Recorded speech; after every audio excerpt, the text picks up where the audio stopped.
नमस्कार दोस्तों, हमारे YouTube चैनल पर एक बार फिर आपका स्वागत है। आज मैं आपके लिए मध्य प्रदेश शिक्षक वर्ग 3 परीक्षा संबंधी एक और इम्पोर्टेंट जानकारी लेकर आया हूं। जैसा कि आप जानते हैं, वर्ग 3 में पदवृद्धि को लेकर सभी स्तर पर लगातार प्रयास जारी हैं। अलग अलग विधायकों के पास, मंत्रियों के पास ज्ञापन सौंपे जा रहे हैं और आप देखते हैं कि हर दिन कोई ना कोई विधायक आपके समर्थन में जरूर आ रहा है। तो एक ये बहुत बड़ी सफलता है आपके लिए। तो आगे हमें क्या करना है, कब कब आंदोलन आंदोलन करने हैं या किन किन चीज़ों को लेकर आगे हमने रणनीति बनाई है, उन सब के बारे में आपको बताने वाला हूं। तो आप वीडियो को लास्ट तक जरूर देखें। यहाँ पर आप बहुत नज़दीक पहुंच चुके हैं पदवृद्धि को लेकर, क्योंकि आपको चारों तरफ से समर्थन प्राप्त हो रहा है। सिर्फ कमी है तो आपके एकजुट होने की। आपने आंदोलन किया 5 तारीख को, उसमें देखा होगा, और जो भी हम सोशल मीडिया अभियान चलाते हैं उन सब में आपकी ही कमजोरी नज़र आ रही है, क्योंकि बार बार सारे विधायक भी आपके समर्थन में हैं और सारी चीज़ें विपक्ष भी आपका सपोर्ट कर रहा है। यहाँ पर न्यूज़ चैनल से लेकर अखबार तक आपकी बातें उठाई जा रही हैं। तो यहाँ पर सिर्फ जो सबसे मेन चीज़ है, आपकी एक यूनिटी, आपकी एक एकजुटता, उसका होना बहुत इंपॉर्टेंट है। अगर आप एकजुट नहीं होंगे तो ये लड़ाई आप नहीं जीत सकते। इसलिए सबसे मेन इंपॉर्टेंट हमें अपने आप को एकजुट करना है। अगर आप एकजुट हो जाएंगे तो 100% आपके 51,000 पद यहाँ पर हो सकते हैं। आप बहुत करीब तक पहुँच चुके हैं। बस एक ज़रूरत है एक बड़े आंदोलन की। तो यहाँ पर मैं आगे की रणनीति आपको बताने वाला हूँ कि क्या क्या आंदोलन हम चलाने वाले हैं आगे। सबसे पहले तो ट्विटर अभियान चलाने वाले हैं। लास्ट टाइम हमने जो ट्विटर अभियान चलाया था उसमें एक बहुत बड़ी सफलता हमें हासिल हुई थी।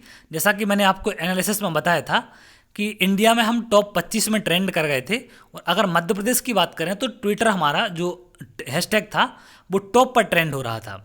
तो एक बहुत बड़ी सफलता थी ये। लेकिन इस बार का ट्विटर अभियान और ज़्यादा इंपॉर्टेंट है। अब इसके इंपॉर्टेंट की वजह क्या है, सबसे पहले तो मैं आपको अभियान के बारे में बता दूं। हैशटैग हमारा वही रहेगा जो पिछले ट्विटर अभियान में हमने चलाया था। ये आप यहाँ पर देख सकते हैं। तारीख होगी 14/9/2022, समय रहेगा सुबह 10 बजे। आपको मॉर्निंग में 10 बजे ही ट्वीट करना है। समय का और हैशटैग का विशेष करके आप ध्यान रखेंगे।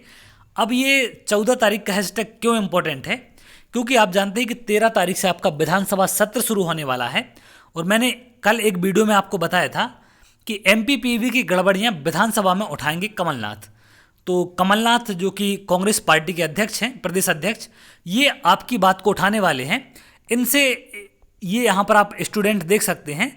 एक यहाँ पर पूरा प्रतिनिधि मंडल गया था जिन्होंने इनसे कमलनाथ जी से मुलाकात की, और इन्होंने आश्वासन दिया है कि हम विधानसभा में आपका सवाल उठाएंगे। तो इस बार का हैशटैग या इस बार का हमारा ट्विटर अभियान इसलिए इम्पोर्टेंट हो गया है क्योंकि हम विधानसभा सत्र के बीच में ट्विटर अभियान चलाने वाले हैं।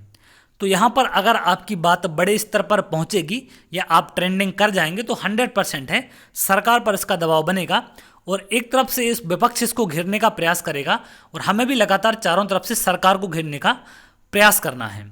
तो यहाँ पर एक तरफ तो विधानसभा में विपक्ष सवाल उठाएगा, दूसरी तरफ हमें उस दिन ट्विटर अभियान चलाना है 14 तारीख को।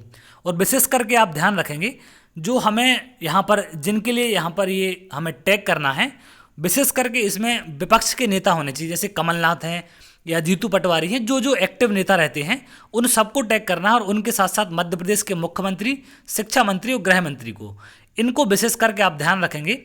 और आपके हैशटैग में और समय में गलती नहीं होनी चाहिए। तो ये रहेगा हमारा ट्विटर अभियान। इसके बाद हम भोपाल जाने वाले हैं। भोपाल का जो आंदोलन रहेगा वो वर्तमान में जो आंदोलन के लिए परमिशन मांगी जा रही है वो 22 सितंबर 2022 की मांगी जा रही है। तो इस बात का हमें ध्यान रखना है। अगर इसमें कोई बदलाव होगा या परमिशन 22 तारीख की हमें नहीं मिलती है, किसी और डेट की परमिशन मिलेगी तो उसके लिए भी आपको अपडेट करेंगे। लेकिन वर्तमान की जो अपडेट है वो 22 तारीख की यहाँ पर डेट मांगी जा रही है सरकार से। तो अगर हमें वहाँ पर प्रशासन 22 तारीख की डेट दे देगा तो 22 तारीख को एक बड़े स्तर पर आंदोलन होना चाहिए। आंदोलन 5 तारीख के जैसा नहीं होना चाहिए कि कुछ लोग जाके पहुँच गए तो कुछ लोगों से वहाँ पर सरकार पर दबाव नहीं बनने वाला।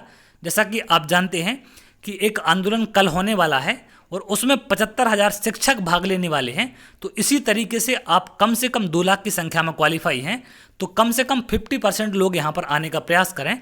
तो अगर यहाँ पर 50-60 हज़ार लोग भी इकट्ठे हो जाएंगे तो आप जानते हैं कि सरकार की क्या हालत होगी। और इसी टाइम विधानसभा सत्र भी चल रहा होगा। तो इन सब का असर बहुत अच्छा सरकार पर हो सकता है और सरकार जरूर कोई ना कोई बड़ा कदम यहाँ पर उठा सकती है। तो आपको विशेषकर यहाँ पर ध्यान रखना है एकजुटता का। सभी लोग प्रयास करें लोगों को अपने साथ जोड़ने का, लगातार लोगों को भोपाल लाने का आप प्रयास करेंगे। धीरे धीरे करके लोग आपसे जुड़ेंगे, आपको बस कोशिश करनी है। और जब तक जो भी अपडेट यहाँ पर निकल कर सामने आएगी वो आपको बता देंगे कि डेट एग्जैक्ट 22 तारीख ही होगी या क्या होगी, क्योंकि ये डिपेंड करता है कि प्रशासन परमिशन कब की देता है। तो इस बात का आपको ध्यान रखना है। और सबसे इम्पोर्टेंट है आपका विधानसभा सत्र। इस चीज़ को हम टारगेट करते हुए ये जो ट्विटर अभियान डिसाइड किया गया वो विधानसभा सत्र को टारगेट करते हुए ही किया गया है, जिससे कि वहाँ पर मजबूती के साथ विपक्ष आपकी बात को रख सके और ज़रूर वहाँ पर कोई ना कोई सरकार को डिसीजन लेने के लिए मजबूर होना पड़े। तो हमें ये 51,000 पद के लिए हैशटैग, और एक बार और आप यहाँ पर देख सकते हैं दिनांक 14 सुबह 10 बजे आपको ये सारी चीज़ें करनी हैं। तो 100% आप यहाँ पर पद बढ़ाने में सफल होंगे और बहुत जल्द आपको अच्छी खबर मिल सकती है यहाँ पर। इस बात का आपको ध्यान रखना है। तो चलिए, जो भी आगे अपडेट निकल कर सामने आएगी वो आपसे ज़रूर शेयर करेंगे। तब तक के लिए बहुत बहुत धन्यवाद।